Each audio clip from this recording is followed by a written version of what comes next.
இறையேசுவில் அன்புமிக்க சகோதர சகோதரிகளே, இறைவனுக்காக தன் வாழ்வை அர்ப்பணித்து அன்பிலும் தியாகத்திலும் சிறந்து விளங்கி மனிதராக வாழ்ந்து புனிதராக உயர்ந்த ஓர் இறை உள்ளம்தான் இன்றைய புனிதர் ஃபெலிக்ஸ்.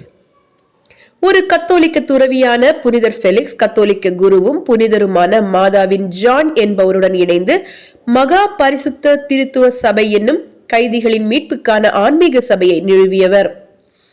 மிகவும் மதிப்புமிக்க பிரபுக்களின் குடும்பத்தில் பிறந்த ஃபெலிக்ஸ் தனது கல்வியை முடித்த பிறகு குருத்துவம் பெற்றார். சிறு வயதிலேயே உலக செல்வங்களை துறந்து காட்டிற்கு சென்று ஜபத்திலும் தவத்திலும் அமைதியான தனி வாழ்வு நடத்தி வந்தார். குருவான பிறகு தனிமையாக வாழ்ந்து கடுமையான ஏழ்மையை கடைபிடித்தார். இவர் காட்டில் வாழும் துறவிகளைப் போல அனைத்தையும் துறந்து வாழ வேண்டும் என்பதை விரும்பினார்.